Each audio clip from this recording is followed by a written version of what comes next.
Mi hermano usó mi identidad para acceder a mi seguro médico y dejó una factura de 18,000 a mi nombre. Cuando llevé la prueba al hospital, su cara al ver a la policía en su casa.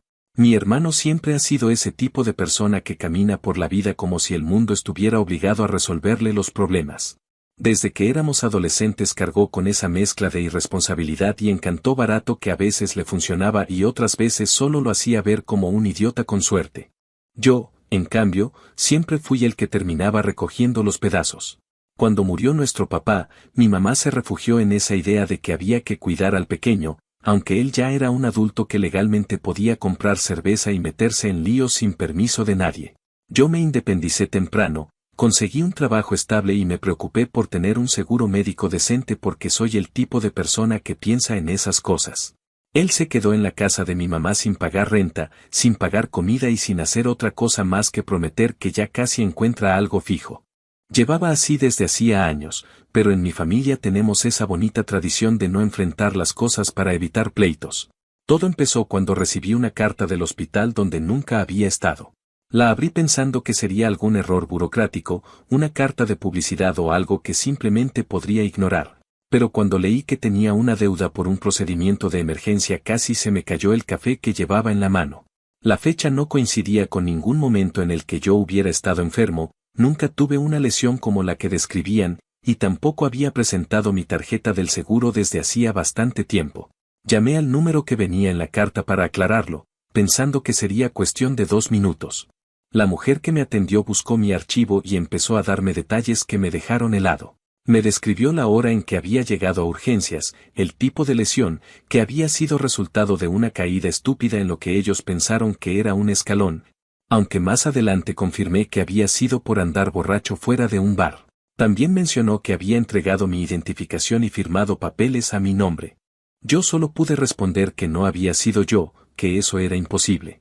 Me pidió verificar algunos datos personales para confirmar mi identidad y ahí fue cuando noté que la mujer dudaba de mí, como si yo fuera el que estaba intentando zafarse de pagar.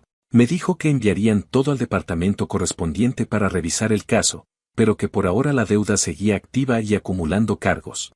Apenas colgué llamé a mi hermano porque fue el primer nombre que se me vino a la cabeza. En mi familia nadie más tendría mis datos y nadie más sería tan estúpidamente descarado. Le pregunté directo si sabía algo del tema. Él respondió con esa voz medio dormida que usa cuando quiere sonar inocente, diciendo que no tenía idea, y después de unos segundos soltó un bueno, sí fui yo, pero no te enojes. Yo me quedé en silencio esperando que me dijera que era una broma, pero siguió hablando como si me estuviera confesando que me había tomado una camisa prestada, no que había cometido fraude. Según él, una caída que se dio borracho le había abierto la pierna y lo habían llevado a urgencias. No tenía seguro médico porque nunca quiso tramitar nada, pero como conocía mis datos, decidió darlos. Dijo que no pasaba nada, que para eso son los seguros y que tú ni los usas tanto. Me explicó que firmó con mi nombre porque no le quedaba de otra, como si la falta de alternativas fuera una justificación válida para robarme la identidad y dejarme una deuda de miles de dólares. Fui a la casa de mi mamá ese mismo día porque necesitaba hablarlo en persona. Le conté lo que había pasado y ella reaccionó exactamente como imaginaba, minimizando todo, diciendo que mi hermano la estaba pasando mal, que no había sido intencional, que no me costaba nada ayudarlo, que tenía que ser comprensivo. Cuando le expliqué que lo que hizo era un delito serio y que yo ya tenía una deuda enorme a mi nombre, respondió que exageraba, que el hospital no iba a demandar a nadie y que yo siempre hacía un drama por todo. Mi hermano, desde el sillón, solo repetía que no era para tanto, que al final no es como si yo estuviera muriéndome de hambre o como si no pudiera pagarlo. Escucharlo hablar así me dio una rabia que hacía años no sentía. Le dije que lo iba a denunciar si no resolvía el problema de inmediato. Mi mamá se levantó indignada diciendo que cómo podía decir algo así, que era mi hermano, que la familia no se traiciona, que yo siempre había sido muy duro con él. Y en ese momento entendí que no tenía ningún respaldo, que tenía que manejarlo yo solo porque en esa casa estaban tan acostumbrados a taparle todo que ya ni siquiera reconocían cuando algo era demasiado grave. Tomé la grabación de la llamada donde él admitió haber usado mis datos, recopilé los documentos que el hospital me había enviado y fui personalmente a explicar la situación. Yo esperaba que fuera engorroso, pero no imaginé lo rápido que actuaron una vez que escucharon la grabación. Me pidieron llenar un reporte formal y enviaron todo al departamento legal del hospital. Ahí supe que no solo se trataba de una visita, sino que había otras consultas anteriores en las que también había usado mi seguro. Cuando el hospital empezó a sumar todo, la cantidad era absurda. Me preguntaron si quería presentar una denuncia por robo de identidad y no tuve que pensarlo. Mi hermano no solo había cruzado la línea, había saltado sobre ella y le había prendido fuego. Yo no iba a cubrirle nada.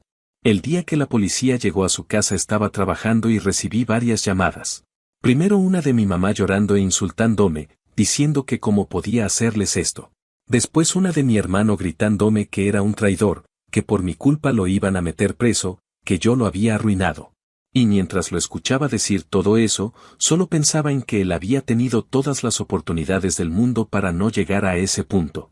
Después de años de cargas, excusas, ayudas y rescates, por primera vez sentí que no era yo quien estaba rompiendo la familia. La familia ya estaba rota desde hacía mucho, solo que nadie quería aceptarlo. Actualización 1. Pasó alrededor de una semana desde que la policía se llevó a mi hermano y, aunque pensé que lo peor ya había ocurrido, lo que vino después terminó siendo más desgastante que la propia denuncia.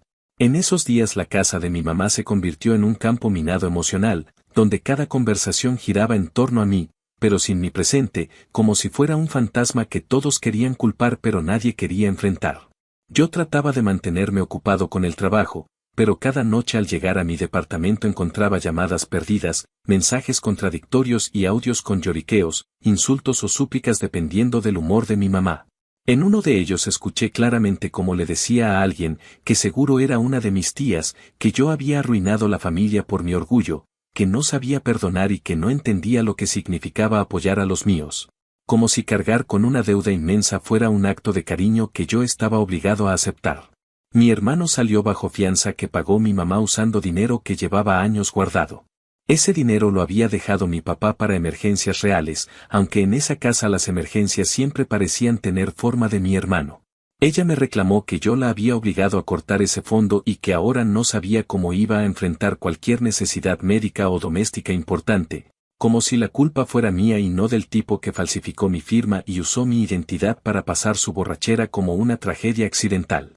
En una llamada muy particular, mi mamá me dijo que la situación la tenía sin dormir, que estaba tan alterada que incluso había considerado dejar su trabajo unos días, pero que no lo hacía porque entonces no tendría cómo pagar lo que quedaba del abogado que habían contratado para mi hermano.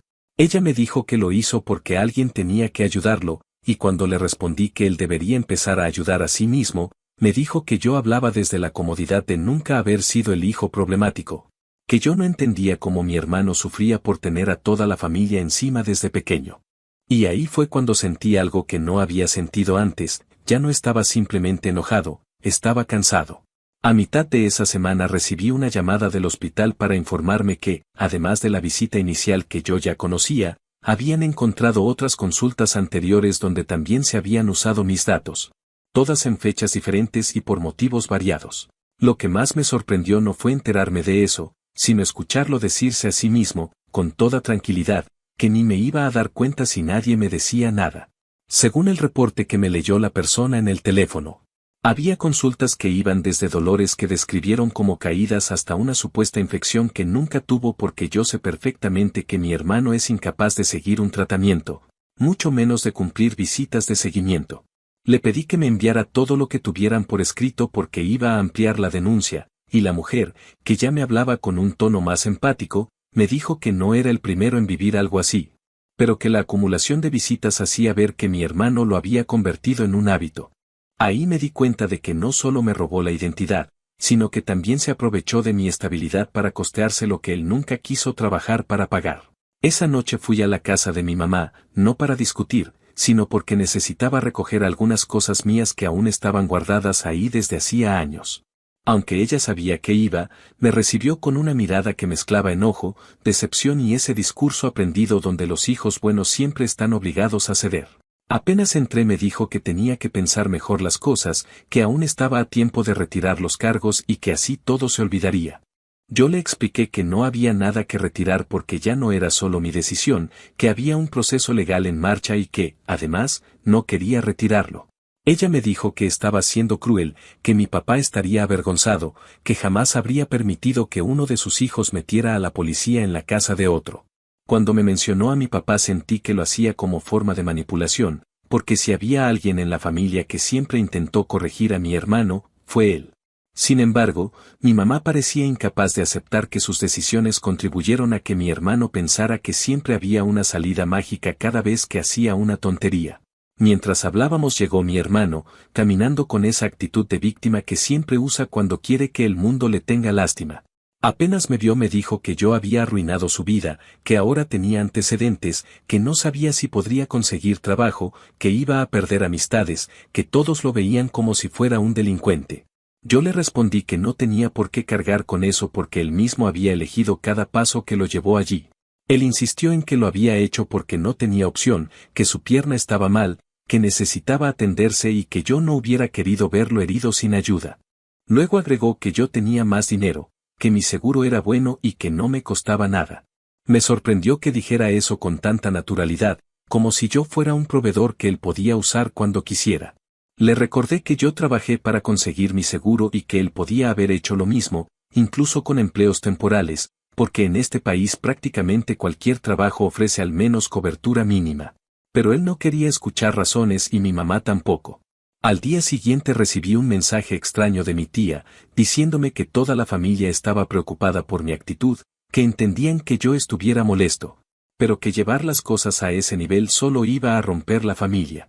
En lugar de sentirse indignados por el fraude, parecían indignados por mi decisión de no dejarme pisotear. Mi tía dijo que entendía que lo que hizo mi hermano estuvo mal, pero que uno no mete a la cárcel a la sangre, que por encima de la justicia estaba la familia.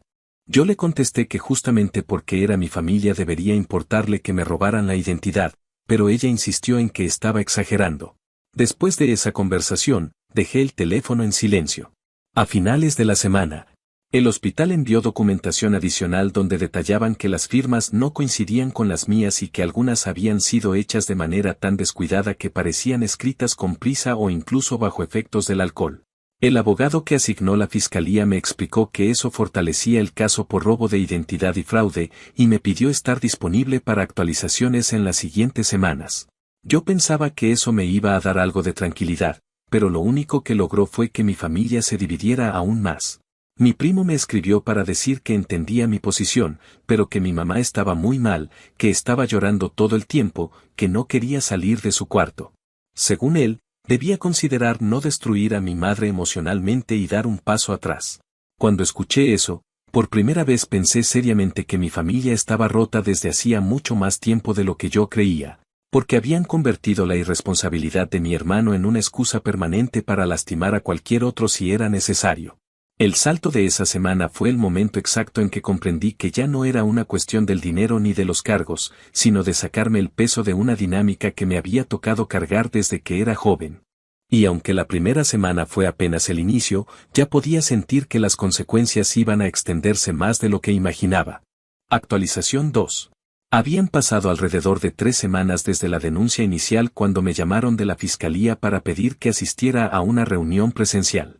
No especificaron mucho y, aunque pensé que sería solo un trámite, la forma en que la mujer me habló por teléfono, tan directa y sin rodeos, me dejó esa sensación incómoda de que algo se había movido detrás de escena. Fui al edificio sin saber exactamente qué esperar y, apenas me senté frente a ellos, entendí que la situación había escalado. Me mostraron un documento donde se indicaba que mi hermano había intentado cambiar su versión de los hechos durante una de las entrevistas. Según lo que me leyeron, él dijo que yo le había autorizado verbalmente usar mi seguro y que incluso sabía de las visitas anteriores. Lo describió como un acuerdo informal entre hermanos. También mencionó que en mi familia era normal ayudarse sin tanto drama. Mientras la fiscal hablaba, yo estaba sentado ahí, tratando de procesar que además de robar mi identidad, ahora mi propio hermano me estaba acusando de ser cómplice para intentar aliviar su responsabilidad. La fiscal me preguntó si quería hacer algún comentario y lo único que pude decir fue que jamás le había dado permiso y que tenía la llamada grabada donde él admitía haberlo hecho por su cuenta. La fiscalía luego me informó que no solo él había cambiado su versión, sino que mi mamá también había dado una declaración respaldando lo que él decía, asegurando que yo estaba al tanto y que después me arrepentí. Cuando escuché eso tuve una sensación de vacío en el estómago que no se me quitó durante días. Me preguntaron si tenía alguna prueba adicional que demostrara lo contrario, porque la declaración de un familiar directo podía complicar cosas si no había evidencia sólida. Les expliqué que guardaba mensajes antiguos donde había tenido que enviarle datos personales a mi hermano hacía años, cuando aún confiaba en él para ciertas cosas, pero nunca le autoricé usar mi seguro ni nada similar. También les dije que tenía la grabación original donde él admite todo sin que yo le insinuara nada. Me pidieron copia de eso y, después de firmar los permisos, se quedaron con esa evidencia. El hospital, por su parte, también había entregado material nuevo, videos de seguridad de la noche en que mi hermano llegó a urgencias. En las imágenes aparece caminando tambaleándose, con una herida en la pierna que se veía bastante fea, pero aún así riéndose, acompañado de un amigo igual de borracho. El personal del hospital lo registró con mis datos y él firmó cada hoja como si fuera yo, con una letra que parecía hecha con desgano, burda y totalmente distinta a mi firma habitual. Cuando la fiscal me mostró fragmentos de esos registros, sentí una mezcla de rabia y vergüenza ajena. Era evidente que no solo había mentido, sino que había actuado con la seguridad de que nunca habría consecuencias. Y ver a mi mamá respaldando esa mentira era lo más difícil de procesar. A partir de ese momento las cosas en mi familia se tensaron al punto de ruptura. Mi mamá dejó de enviarme mensajes lacrimógenos y pasó a enviarme mensajes que sonaban más como amenazas emocionales. Decía cosas como que yo estaba destruyendo a mi hermano, que la fiscalía era cruel por creerle más a un video que a su palabra, y que todo esto era culpa mía por haber sido siempre tan duro con él. Una de esas noches mi tía me llamó y me dijo que en mi familia todos estaban convencidos de que yo había empujado a mi hermano a esa versión porque estaba resentido por cosas del pasado. Le pregunté qué cosas del pasado y ella divagó, diciendo que yo siempre había sido el hijo perfecto y que eso generaba roces que a veces salían de formas inesperadas. Fue una explicación tan absurda que no supe si reír o sentirme insultado.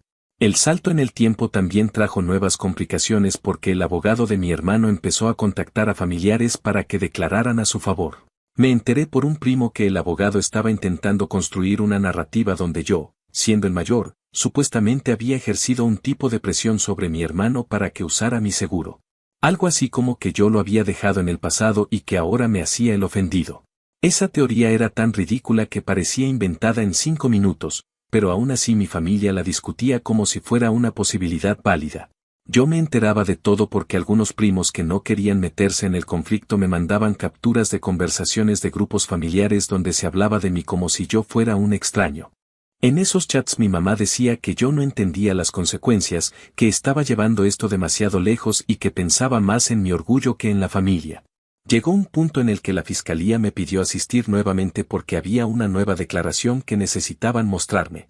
Esta vez se trataba de una carta escrita por mi mamá donde ella insistía en que yo había sabido del uso del seguro y que simplemente me había molestado cuando llegó la factura. Decía que yo era impulsivo, que tenía un temperamento fuerte y que seguramente había reaccionado mal y ahora no sabía cómo hacer marcha atrás. La fiscal me lo leyó en voz alta para ver mi reacción y, aunque traté de mantenerme firme, sentí una mezcla de incredulidad y tristeza que me costó ocultar.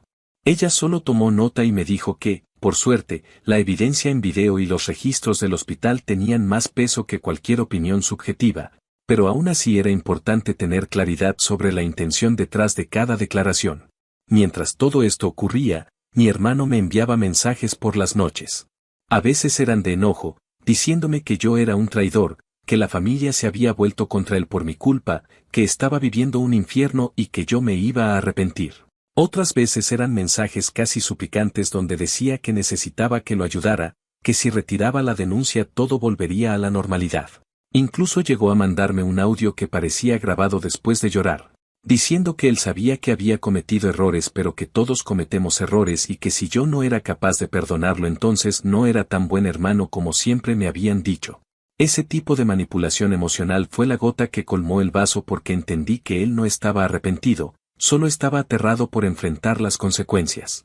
Nunca reconoció que me había dejado una deuda inmensa ni que había puesto en riesgo mi historial crediticio y mis documentos legales.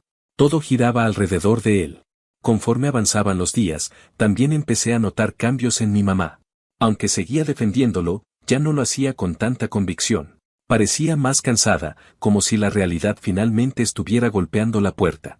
Una tarde me llamó para decirme que la situación la estaba enfermando, que el abogado era caro, que mi hermano no podía trabajar porque lo habían despedido cuando se enteraron de la investigación, y que ella no sabía cómo iba a seguir. Me dijo que lo peor no era el dinero, sino que la gente ahora hablaba de la familia como si fuéramos un desastre. Yo estaba tan agotado emocionalmente que solo pude responder que no era mi responsabilidad limpiar la imagen de nadie. La fiscal me informó días después que, gracias al material del hospital, ya no había duda alguna de que se trataba de fraude deliberado. También me explicaron que el hecho de que hubiera varias visitas médicas usando mis datos agravaba el caso. Cuando escuché eso sentí algo extraño, una mezcla de alivio y una sensación amarga de derrota, porque aunque sabía que era lo correcto, también sabía que ese paso iba a marcar un antes y un después en mi relación con mi familia. No había forma de volver atrás. Y lo peor era que, en el fondo, ya ni siquiera quería volver atrás. Esa segunda actualización marcó el momento exacto en el que comprendí que había cruzado un punto sin retorno. Ya no era solo un proceso legal. Era el derrumbe final de una familia que llevaba años sosteniéndose con hilos flojos, donde todos sabían que mi hermano se aprovechaba de nosotros pero preferían mirar hacia otro lado. Actualización final. Había pasado un par de meses cuando recibí la llamada que indicaba que el caso iba a resolverse mediante un acuerdo, algo que la fiscalía consideraba apropiado dadas las circunstancias y el historial de mi hermano. Me explicaron que, aunque el fraude era claro y había evidencia contundente, el sistema tendía a priorizar acuerdos que permitieran recuperar la restitución económica y evitar procesos largos cuando no había otros delitos involucrados. Yo sabía que eso significaba que mi hermano no pisaría una cárcel por un tiempo significativo, pero también implicaba que, por primera vez en su vida, tendría que hacerse responsable de algo sin que nadie lo salvara. Merecía enfrentarlo, aunque no fuera exactamente como yo imaginaba. En ese punto yo ya no buscaba que lo encerraran ni que sufriera una condena larga, lo que realmente quería era una especie de cierre. Quería que esto dejara de ocupar mi mente cada noche. Quería recuperar la sensación de que mi vida me pertenecía y no era un rompecabezas que otros desordenaban a su gusto. El acuerdo incluía restitución total del monto facturado, supervisión por un tiempo que la fiscalía consideraba adecuado, la obligación de asistir a clases sobre fraude y abuso de identidad, además de un periodo de libertad condicional. Cuando escuché ese último punto sentí una mezcla extraña de alivio y cansancio. Era lo suficiente para marcar un cambio, pero no tanto como para hundirlo de por vida.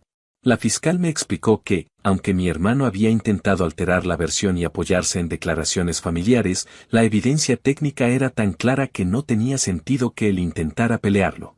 Me preguntó si estaba conforme con el acuerdo. La respuesta me salió sin pensarlo demasiado: sí, lo estaba. Quizá no porque fuera una solución perfecta, sino porque era la primera vez en meses que veía una línea de cierre posible. El día que me informaron oficialmente del acuerdo mi mamá me volvió a llamar.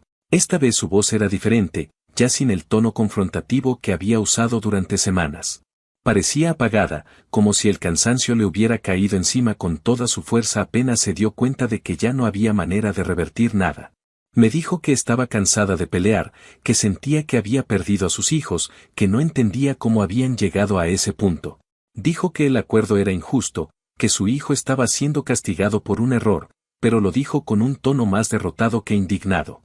Me preguntó si no había forma de simplificarlo, si realmente yo necesitaba que él pagara todo, si no podía dejar algo pasar para no destrozarlo más.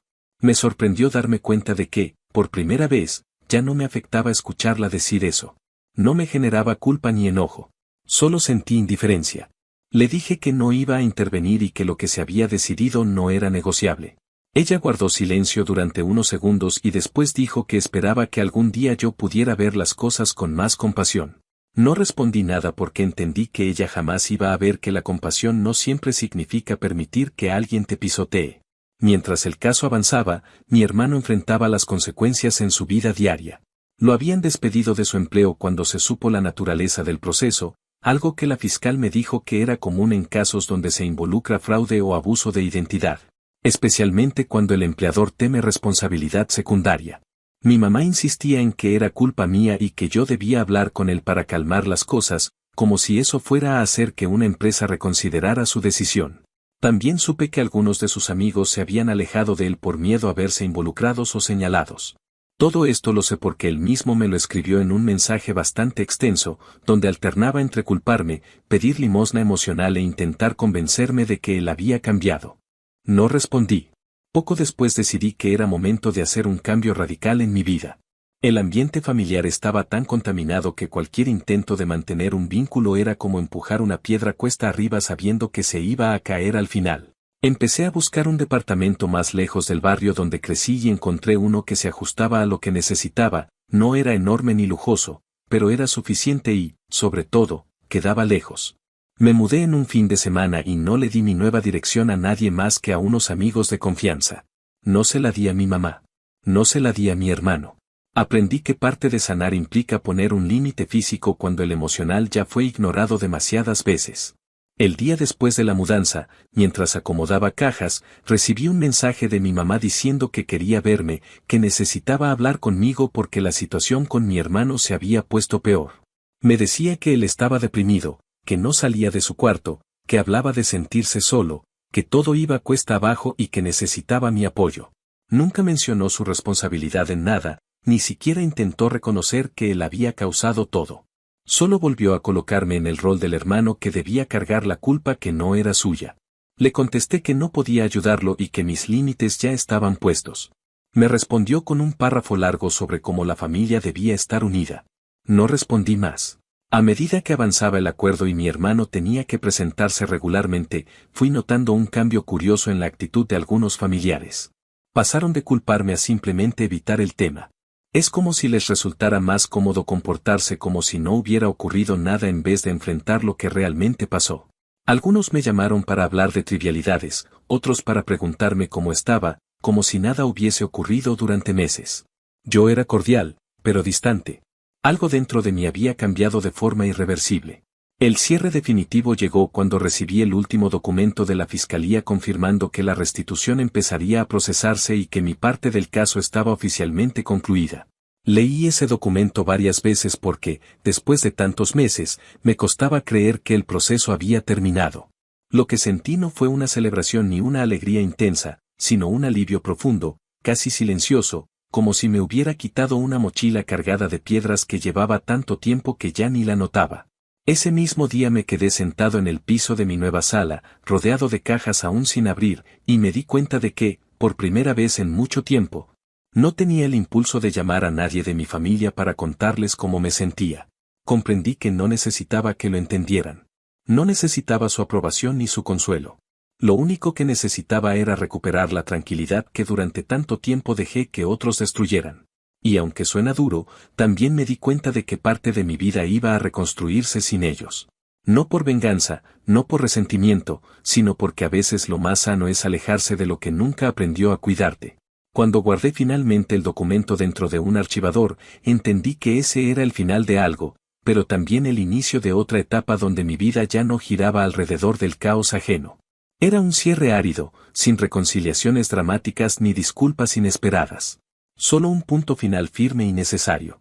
Y aunque el ruido de mi familia siguiera existiendo a la distancia, mi mundo, por fin, estaba en silencio.